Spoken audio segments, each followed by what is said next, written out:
Welcome to our channel. आज इथे तुम्हाला एकदम साधी सोपी आणि अगदी ऐन वेळेवर करता येण्यासारखी भाजी करून दाखवणार आहे। तर इथे कुकरमध्ये मी तेल तापायला ठेवलंय। तेल चांगलं तापलं की यामध्ये मोहरी टाकून घेतली। मोहरी चांगली तडतडली की हिंग टाकलाय। त्यानंतर इथे हिंग चांगला तळल्यानंतर कढीपत्ता आणि मिरच्याचे तुकडे टाकून घेतलेले आहेत आणि इथे एक मोठ्या आकाराचा कांदा मी चॉपरमध्ये चांगला कट करून घेतला आहे, तो देखील यामध्ये चांगला परतून घेतला आहे। त्यानंतर एक टोमॅटो चांगला लाल पिकलेला, तो देखील चॉपरमध्ये चांगला बारीक चिरून घेतलेला आहे, तो देखील या कांद्यामध्ये चांगला परतून घेतलेला आहे। तर सर्व जिन्नस इथे मी व्यवस्थित एकजीव करून घेतलेले आहे। त्यानंतर इथे बघा, हे जे फ्रोझन मटार आहे याचा व्हिडिओ देखील मी अपलोड केलेला आहे। तर तेच आपले हे घरचे फ्रोझन मटार एक वाटी टाकून घेतल्यानंतर 3 मध्यम आकाराचे बटाटे साल काढून इथे मोठ्या मोठ्या आकारात कट करून टाकून घेतलेले आहेत आणि व्यवस्थित हे सर्व साहित्य मी कुकरमध्ये चांगल्या पद्धतीने 2 ते 3 मिनिटं परतवून घेणार आहे।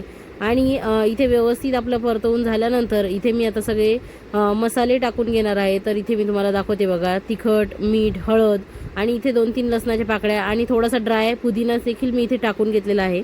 तर व्यवस्थित हे सर्व मसाले या भाजीमध्ये मिक्स करून घ्यायचे आहे। तर या छोट्या छोट्याच गोष्टी असतात, पण या फॉलो केल्या की आपली भाजी एकदम छान होते।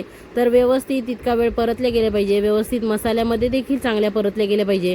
इथे थोडंसं हे परतणं किंवा शिजवणं थोडं जरी कमी जास्त झालं तर भाजीची लगेच चव बदलते। त्यामुळे या छोट्या छोट्या आणि अगदी साध्या सिंपल अशा टिप्स आहेत। त्यामुळे 2 ते 3 मिनिटं चांगलं परतल्यानंतर इथे माझ्याकडे खोबऱ्याची चटणी अवेलेबल होती, ती मी थोडीशी टाकून घेतलेली आहे। तर इथे कुठल्याही स्पेशल असं वाटण तयार केलेलं नाहीये किंवा कुठला असा स्पेशल मसाला देखील तयार केलेला नाहीये। हाताशी जे साहित्य आहे घरात जे आपले अवेलेबल आहे तेच इथे मी वापरलंय। कलर बघा भाजीला किती सुंदर आलेला आहे। तर बिलकुल कुठलाही वाटण न वापरता झटपट अशी ही आयत्या वेळेला जेवायला बसताना तुम्ही कुकरमध्ये एक 15 ते 20 मिनिटातच ही भाजी तयार होते। तर इथे मी आपल्याला पाहिजे तेवढं पाणी टाकून घेतलेलं आहे। तुम्हाला जास्त पाणी टाकायचं नसेल तर थोडं कमी पाणी टाका आणि या भाजीला छान कुकरमध्ये तुम्ही शिजवून घ्या। नंतर व्यवस्थित पाणी टाकल्यावर पुन्हा याला एकजीव करून घेतलेला आहे आणि माझ्या पद्धतीने झटपट अशी ही वाटाणा बटाट्याची भाजी तुम्हाला बनवायची असेल तर नक्की व्हिडिओ शेवटपर्यंत बघा, कुठे स्किप करू नका। आवडल्यास चॅनलला सबस्क्राईब करा, व्हिडिओ लाईक नक्की करा आणि इतरांना शेअर देखील करा। आणि भाजीला थोडा दाटसरपणा येण्यासाठी इथे दाण्याचं कूट न टाकता मी इथे 1 ते सव्वा चमचा एवढं येसर टाकलेला आहे। येसर टाकल्यामुळे याला एक खमंग चव येते आणि दाटसरपणा देखील येतो। तर हे येसर कसं बनवलेलं आहे याचा व्हिडिओ देखील मी लॉंग अपलोड केलेला आहे, तो तुम्ही नक्की जाऊन बघू शकता। तर व्यवस्थित हे सर्व जिन्नस एकत्र करून घेतलेले आहेत आणि आपण इथे आता झाकण लावून मस्त 2 ते 3 शिट्ट्या करून घेणार आहोत कुकरच्या। त्याही मीडियम फ्लेमवर करायच्या आहेत, एकदम हाय फ्लेमवर आपल्याला या शिट्ट्या करून घ्यायच्या नाही आहेत। तर मीडियम फ्लेमवर व्यवस्थित आपल्याला या 2 शिट्ट्यातच बटाटा शिजून निघेल। 2 शिट्ट्या केल्या तरी देखील चालतील, पण एखादी शिट्टी तुम्हाला जास्त करायची असेल तर करू शकता। तर बघू शकता तिथे भाजी किती छान तर्रीदार झणझणीत अशी भाजी, कुठलंही वाटण न करता बघा किती सुंदर रंग आलेला आहे। आणि आता एवढी छान भाजी तयार झालेली असल्यावर जेवायला इच्छा कोणाची नाही होणार। तर मग चला आपण ताट वाढून घेऊया। तर सुरुवातीला मी आधी इथे मीठ वाढून घेतलेलं आहे। नंतर इथे बघा मी कांद्याची इन्स्टंट अशी चटणी देखील आज बनवलेली आहे।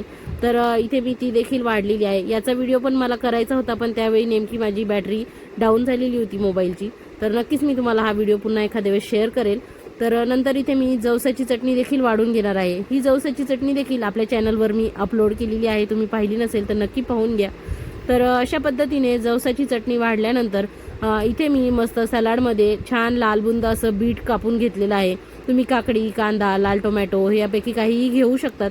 तर मी इथे बीट घेतलेला आहे आणि त्यानंतर बघा आत्ताच तयार केलेली आपली मस्त गरमागरम अशी वाटाणा बटाट्याची भाजी घेतलेली आहे आणि ती वाढल्यानंतर इथे मस्त आपल्या मऊ लुसलुशीत अशा पोळ्या देखील मी इथे वाढून घेतलेल्या आहे। आणि आज जेवणासाठी आणि सकाळी नाश्त्यासाठी सुद्धा मी ढोकळा केला होता, तो इथे ताटात वाढून घेत आहे। तर बघा इथे बिलकुल साधा सिंपल केला होता, याच्यावर फोडणी वगैरे काही घातलेली नव्हती मी, एकदम साध्या पद्धतीने असा हा ढोकळा तयार करून घेतला होता।